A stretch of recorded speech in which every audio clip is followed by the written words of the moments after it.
오늘 하나님께서 우리에게 주시는 말씀은 누가복음 23장 1절에서 12절까지의 말씀입니다. 누가복음 23장 1절에서 12절까지 말씀 우리 함께 읽겠습니다.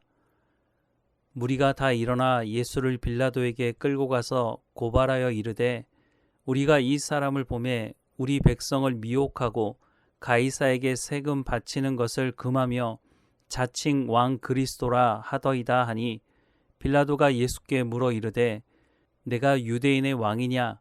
대답하여 이르시되 내 말이 옳도다. 빌라도가 대제사장들과 무리에게 이르되 내가 보니 이 사람에게 죄가 없도다 하니 무리가 더욱 강하게 말하되 그가 온 유대에서 가르치고 갈릴리에서부터 시작하여 여기까지 와서 백성을 소동하게 하나이다. 빌라도가 듣고 그가 갈릴리 사람이냐 물어 헤롯의 관할에 속한 줄을 알고 헤롯에게 보내니 그때 헤롯이 예루살렘에 있더라. 헤롯이 예수를 보고 매우 기뻐하니 이는 그의 소문을 들었으므로 보고자 한지 오래였고 또한 무엇이나 이적 행하심을 볼까 바라던 영고로라.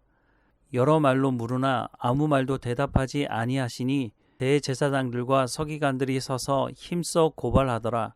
헤롯이 그 군인들과 함께 예수를 업신여기며 희롱하고 빛난 옷을 입혀 빌라도에게 도로 보내니 헤롯과 빌라도가 전에는 원수였으나 당일에 서로 친구가 되니라. 아멘. 당시 유대 땅은 로마가 다스리는 곳 중에 골치 아픈 곳이었습니다. 그래서 총독들이 오기를 꺼려하는 곳이기도 했다고 합니다. 이런 곳에 와 있는 빌라도가 기분 좋게 자기 일을 할 수 없었을 것입니다. 자신이 있는 동안 아무런 일이 일어나지 않기를 바랬을 것입니다. 당시 자료를 보면 빌라도는 주후 26년에서 36년까지 유대와 사마리아를 관리했고 잔인하고 폭력적인 사람이었다고 전해집니다. 평소에는 가이사랴 빌립보에 머물러 있었고 유대인의 명절에는 질서 유지 차원에서 예루살렘에 와 있었습니다.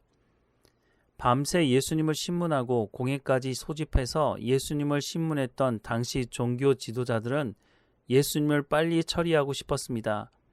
그런데 이들에게는 사형을 결정할 권한이 없었기 때문에 예수님을 빌라도에게 끌고 갑니다.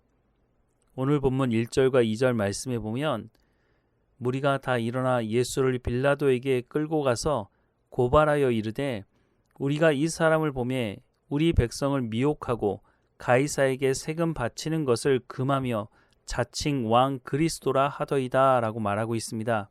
이들은 자신들의 종교적인 문제로 예수님을 고발하고 있지 않습니다. 왜냐하면 빌라도는 유대인들의 종교적인 문제에 관심이 없었기 때문입니다. 그리고 빌라도는 골치 아픈 이곳에서 아무런 일 없이 다시 로마로 복귀하고 싶은 생각이었습니다. 이런 빌라도의 생각을 알고 있었던 종교 지도자들은 빌라도가 예수님을 죽일 수 있는 명분을 제공하려고 했습니다. 예수님이 백성들을 미혹하게 했다는 것입니다. 그리고 스스로 자칭 왕이라고 말했다는 거죠.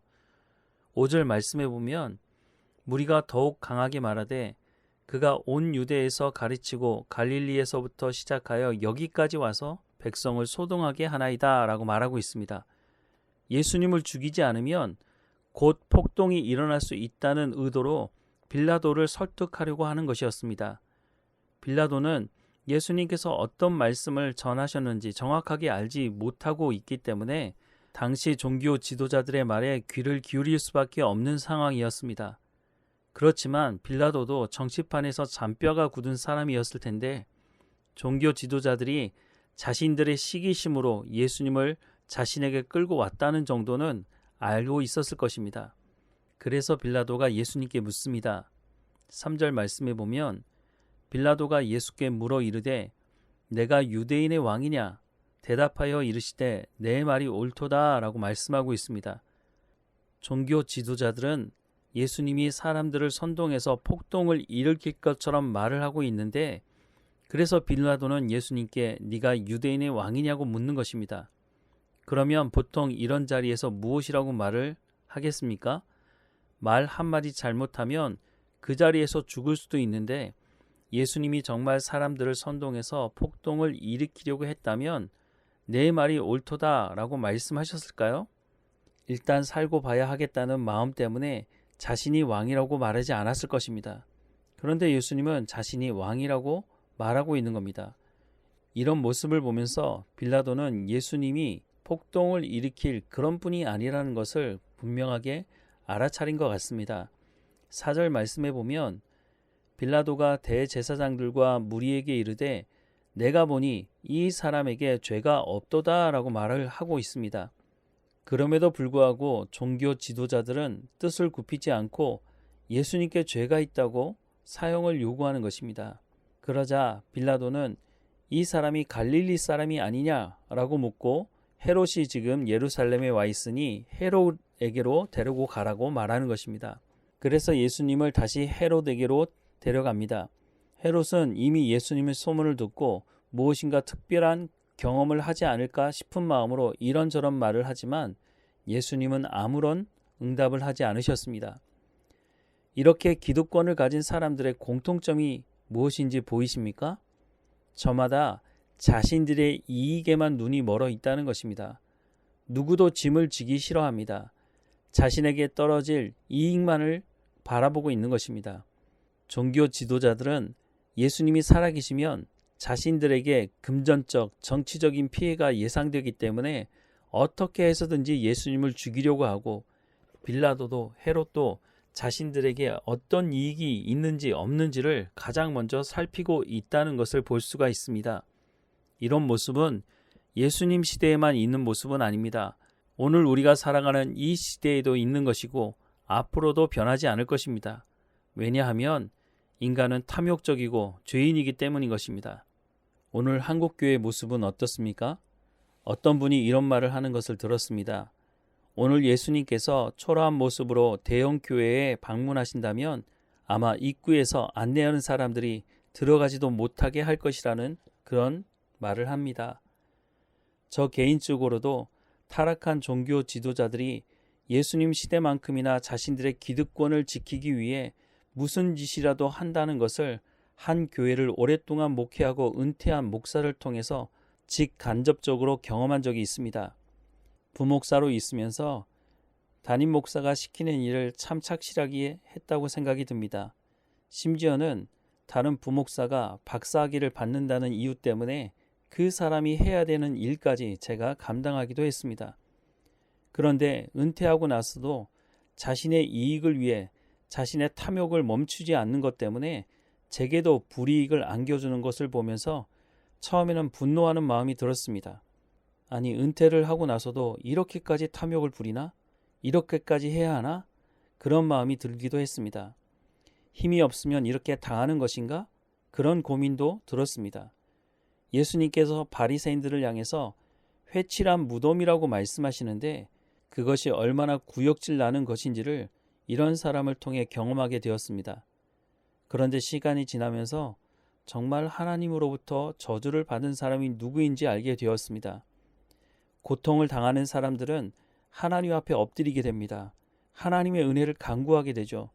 수단과 방법을 가리지 않고 자신들의 이익을 챙기는 그런 사람들은 회개할 기회가 주어져도 회개하지 않고 하나님의 은혜를 구하지 않는다는 것을 보게 됐습니다. 예수님을 십자가에 죽인 사람들은 당시 자신들이 승리자라고 자축했겠지만 그것이 그들에게는 저주인 것이었습니다. 왜냐하면 회개하지 않고 하나님 앞에 엎드리지 않고 하나님의 은혜를 간구하지 않기 때문인 것입니다. 이런 사람들의 공통점이 있는데 입으로는 주님의 은혜라고 말하지만 삶은 그렇지 않은 것입니다. 그래서 많은 사람들이 이런 거짓 싹군 목사들의 말에 속아 넘어가는 것입니다. 그런데 하나님을 속일 수 있을까요? 지금 당장은 많은 것을 가졌다고 말할지 모르지만 하나님께서 다 거두어 가실 것입니다. 사랑하는 여러분, 성령의 충만한 가운데 하나님의 말씀을 듣는 은혜가 우리 가운데 있어야 합니다. 우리가 깨어있지 않으면 우리가 이런 말에 속아 넘어가기도 하고 우리가 이런 사람을 대변해서 그 앞에 서서 그들의 말이 맞다고 주장하는 어리석음을 범하게 되는 자리에 쓸 수도 있다는 것입니다.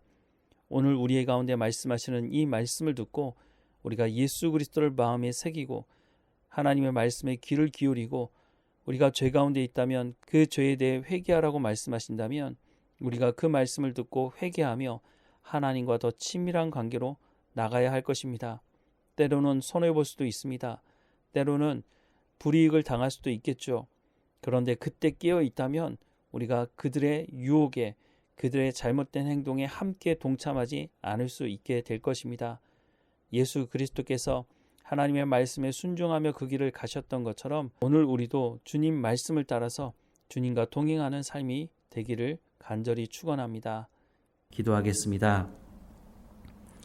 사랑하는 하나님, 하나님의 말씀을 듣고 순종하는 길을 살아갈 수 있도록 우리가 오늘도 하나님 앞에 엎드려 기도하오니 하나님 우리 가운데 흡족한 은혜를 내려주시고 하나님의 은혜 가운데 하나님의 말씀을 깨달아 알 수 있도록 또한 우리 가운데 죄 가운데 있는 모든 것들을 하나님 앞에 회개하고 돌이키며 성령의 열매를 맺어가는 삶으로 나갈 수 있도록 은혜를 허락해 주옵소서. 예수님을 십자가에 못 박으라고 주장했던 이 사람들의 자리 가운데 우리도 함께 서 있지 않게 하시고 하나님의 말씀을 쫓아 삶을 살아가는 우리의 삶이 될 수 있도록 하나님 인도해 주옵소서. 세상을 향해서 우리가 불이익 당한 것 때문에 손가락질하기는 쉬울지 모르지만 우리가 참된 하나님 주시는 복을 누리는 자리 가운데서 벗어나지 않도록 우리가 우리의 삶 가운데 일어나는 불이익과 또한 우리가 이 일을 통해서 고통당하는 시간 동안 하나님께 더 엎드리게 하시고 하나님 우리를 통해서 하나님의 나라가 이루어져 가는 것을 경험할 수 있도록 우리의 삶을 주장하시고 인도해 주옵소서. 오늘도 어느 곳에 있든지 하나님과 동행하게 하시며 주의 은혜 가운데 살아가는 우리의 삶이 될 수 있도록 인도해 주옵소서. 늘 우리와 함께 하시는 하나님께 감사하고 예수님의 이름으로 기도드립니다. 아멘.